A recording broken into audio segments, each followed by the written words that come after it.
Sparking Zero. Bro. Oh my fuck! I can't counter. Fuck you, Gogeta Super Saiyan 4.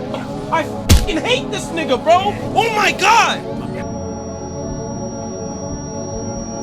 You are watching a master at work. Jackpot.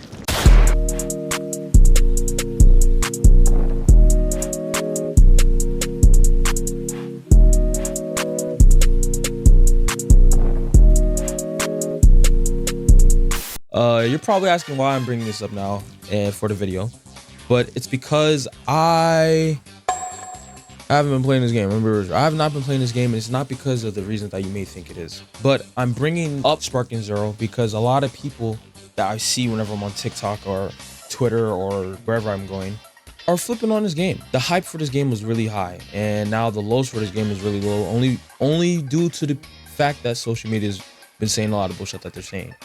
Now, however, I love Dragon Ball. I love all their games. I love everything about Dragon Ball and what it stands for. You know, I love Akira Toriyama. RPDM, he's GOAT. But I do think Bandai made this game and it lacks a few areas. Online is whatever for any game. Oh my fuck! Offline, however, is where Sparking Zero should thrive. A few changes to the game that I believe that can make this game a little bit more better when it comes to their content worth that they have in the game is they can still add new maps. There is too many locations in Dragon Ball that these motherfuckers are fighting at and destroying shit in the fucking area where we only have, how many? I believe 11 maps in the game. Are you serious, my brother? There's too many maps to not be used and too many locations in Dragon Ball as a series in general that should be in the game that are not in the game at all. Where is the glacier area? Where's space? Where is hell? Where is Kid Goku's crib, bro? Not just Kid Goku's crib. Where's Goku's crib? Why are there older games that have way more offline content to offer? Now listen, I'm gonna make this very clear. This is not to bash the online side of it. Online is its own thing, and they do patches every day to make the gameplay better for everyone. Okay, so that can go off and on its own. People are gonna complain about that because patches, you know how patches be when it comes to these fighting games. Bringing that up, there are games like Bursling, the Tenkaichi series, Budokai series, even Ultimate Tenkaichi, and even bum ass, shitty ass, doodle ass, Battle Z. They have more maps, I'm not gonna lie to you, and customizations as well.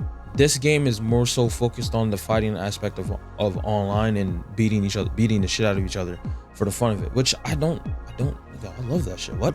Get to beat your ass with my favorite characters? Of course I'm in for it. However, there's times where I just don't want to play online. There's times where I just want to chill. Obviously, it's the game. All right, the game is still fun to me. These are my opinions, you know. However, I just feel like they can use more and more customizations. The fact that Xenoverse 2 is still getting fucking DLC to this day is mind-blowing to me. That game came out in 2016. I was a fucking freshman? Sophomore? I was a fucking sophomore in high school, bruh. And they're still putting out DLC to this day. That's fucking insane. A lot of the places that they can add in the game is limitless, you know? Dragon Ball has so much to give, and for it to feel so limited when I'm playing to what I can do, Cardinal rubs me the wrong way a little bit. I'm not gonna, if I'm being honest with you. Now, I do feel like customizations need to be a little bit better. Like, I want to play as Goku. I mean, like, the customizations they got is cool, but like most of the time it's changing their gi, swapping it out. I'm not saying I want this game to be like another game. That's not what I'm saying at all. But there are things in the game. There are things in other old Dragon Ball games that I would love to see in this one, especially with the technology and the stuff that we have today. But I know that's a lot. That's a lot to offer, and if I'm asking for a lot, hey, let me know in the comments down below. But like, the customization should be endless. I'm not gonna lie to you. It should be endless. Now, another thing that I feel like they should add, this is to pertain to the offline aspect, but also local offline aspect too. 2v2s. I'm not trying to have this game be like Xenoverse 2 with how they do things, but not because that's a whole nother shit of its own.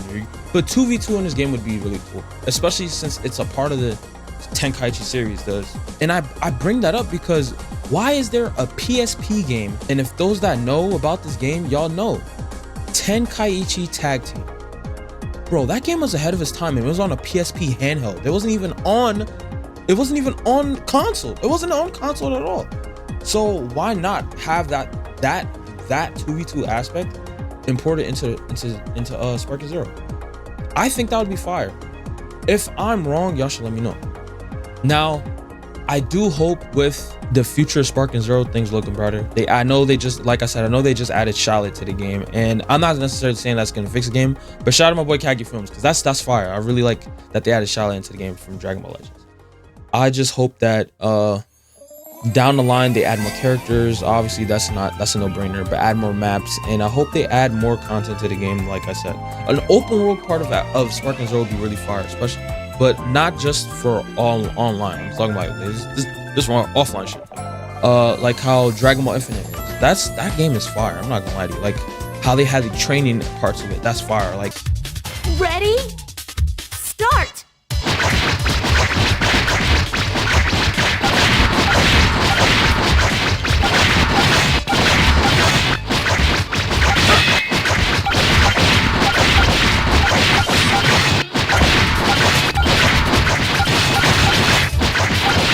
I see you!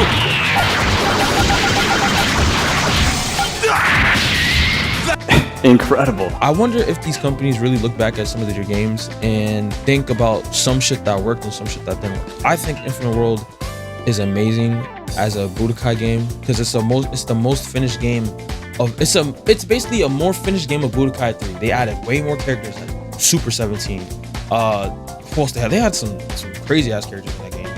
But that's what part that I'm missing about in Sparking Zero. And sometimes I find myself playing Raging Blast 2 when I don't feel like playing Sparking Zero, and I played the offline modes, like the Galaxy mode. I think that Galaxy mode is pretty fire. It's a pretty cool concept. It's like survival mode, but it has its own little twisted things, you know? I think Sparking Zero could do a lot of things in that area if they really wanted to, but the game is so heavily focused on online play and fighting each other that I feel like that offline content part doesn't get no love, and it should, because Dragon Ball is a big name. Like, yeah, these are my thoughts with Sparking Zero. I just think that they can change, or they should add a few things to it, because it can make the game better. More people would play it, but like I said, this game is more focused on online. So this video is mainly like, where's the fucking love at for the offline content? Sometimes I don't feel like fighting people online, and motherfuckers is cheesing and shit. That shit. But yeah. If you like this video, like, comment, subscribe down below. Oh my god. And see you in the next one.